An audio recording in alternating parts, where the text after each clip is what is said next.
time, sitting Venezuelan president is in the United States of America's court. Maduro is right now in New York court and the court hearing has begun.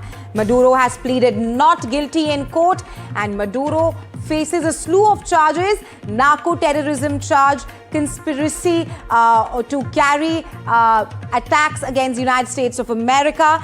These are the charges. But the statement from the Venezuelan president as his procedural appearance begins in New York court, Maduro says, I'm quoting him here, "I'm president of Venezuela." Goes on to say that I'm a prisoner of war. Well, these are the first statements coming out of the Venezuelan president, Nicolas Maduro. And for more on this, my colleague Natasha, who is joining me live from outside the New York court, where the procedural appearance is taking place, is now joining me live. Natasha, the hearing has begun. The first statement there from Maduro saying, I'm a president of Venezuela. Tell us more. Well, yes, basically this is the procedural formal appearance in court where they're saying that he is here, he's presented by a lawyer, and the judge in this case actually said that he was going to ensure a fair trial. And what he wanted to do as part of the procedure was just confirm Maduro's identity, just the procedural process. And Maduro said, yes, he's the president. He also said, I am completely innocent. I'm not guilty. I'm a decent man. I'm still president of my country. And then he was stopped short by the judge because the judge wants to get on with the proceedings and also moved to his wife, Celia Flores, who also said that she's not guilty and completely innocent. But this is not the beginning of the trial. The trial is yet to start. And as we said earlier, he is likely to argue that he is innocent and also has immunity as the president of Venezuela. Right, Natasha, and to add to that, Maduro has pleaded not guilty in U.S. court. Like Natasha also said, this is a procedural appearance and not the start of the trial. But Natasha, talk to us about the legality moving forward, because Maduro's lawyers will perhaps argue that he is immune from any charges because he is the sovereign head of a country. Yes, they will argue that. It has been argued before only one other time, as far as we know in history, which was with the Panamanian president, Manuel Noriega, who also made the same argument, who was also brought from the United States to New York, to this courthouse, and that argument was not successful. It's unlikely that when you've already got the Venezuelan president here on U.S. soil in this federal courthouse, with all the documents that the United States says it has with regards to those drug trafficking charges, including bank accounts, and also including proof that they say that they have regarding the money that Maduro as well as his family has received through supporting narco-terrorism, including also details from gang cartels. With all of that proof, it's going to be a strong case against him on U.S. soil. And when he argues that he has immunity, that's not going to really be taken as seriously by the U.S. law system here, because they will argue in turn that he is someone who's not elected in a fair and free election. They will reference the 2024 elections in Venezuela, which are vastly reported to have been rigged by this president. So interesting times lie ahead, even as the international community looks at what this sets in terms of precedents for other cases in the future. Right, Natasha. You speak of how strong case against the Venezuelan president there. Maduro goes on to say that I was captured and he is perhaps not guilty. You speak of how this is perhaps interesting times. A sitting Venezuelan president is captured by the sitting U.S. president. But in your viewpoint, how far do you think Trump can actually go in pursuit of his own foreign policy goals? But Natasha, stay with us. We'll come back to that point in moments from now. But let's tell our viewers more about what is happening at this point of time.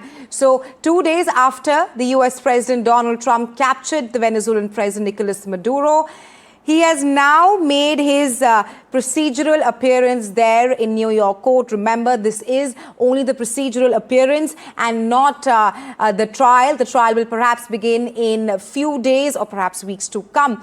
But the visuals on your screens right now are the dramatic visuals of the deposed Venezuelan president wearing an orange jumpsuit, guarded by the security officials there. He was rather being transferred from an armored vehicle vehicle to a helicopter. These are the visuals which came earlier in the day today, before the procedural appearance began there in New York. But the visuals on your screens right now, it shows dramatic images of Maduro with his wife being escorted by the officers under heavy security.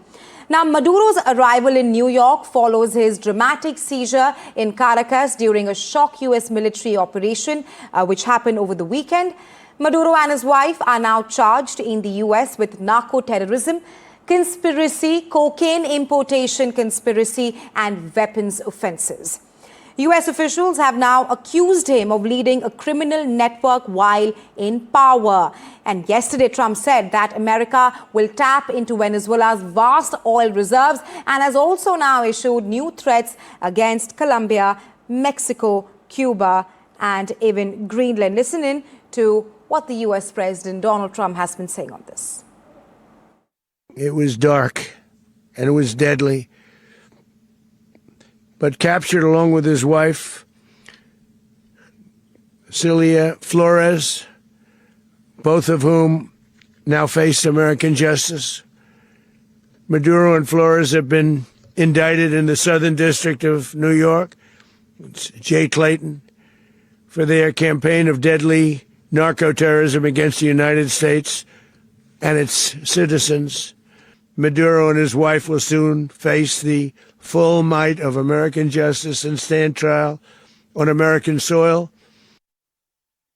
All right, my colleague Natasha is joining us live from New York, and she's still here with us. Natasha, the point that you made earlier, that there's perhaps interesting times right now, a sitting Venezuelan president attacked and captured by Trump. Talk to us about how far do you think Trump will go in pursuit of his own foreign policy goals? Because we've also been seeing how Trump has also issued an ultimatum of sorts to Greenland and Cuba.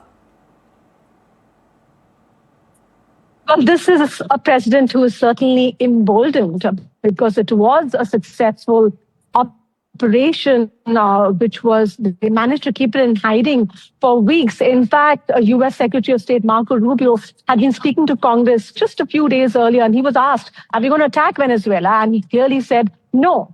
And they did go ahead and attack, not attack Venezuela, but they ousted the president in that successful operation. So this is clearly an emboldenment of the president. And as he spoke about earlier, he's made these remarks against other Latin American countries, including Colombia and Cuba. Now, he has also recently, in the last couple of days, brought up the Monroe Doctrine, which basically is a political doctrine saying from many years ago, which talks about how the United States needs to lead the Western Hemisphere.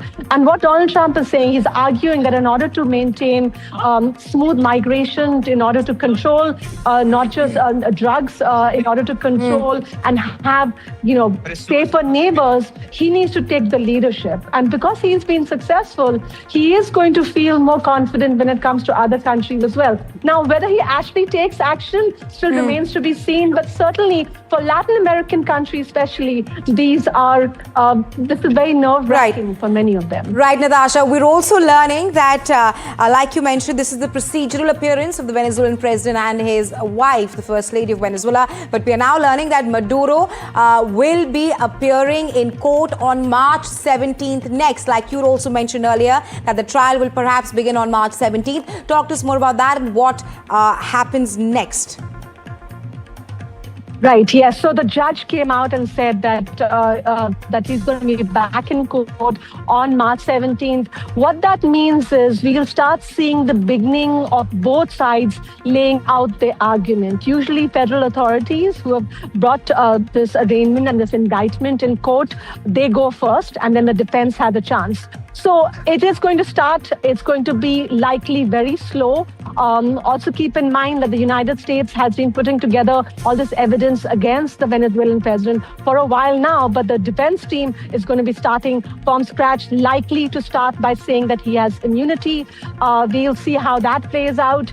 But it is going to be something that is not going to be over quickly. It's likely to go on for weeks, if not months, and some legal experts even say it could go on for up to a year. So it's going to be a slow and steady start, but we will start hearing arguments arguments and more details on those charges, as well as the evidence that the U.S. federal prosecutors will produce on these Right, narco-terrorism charges against both the president and his wife.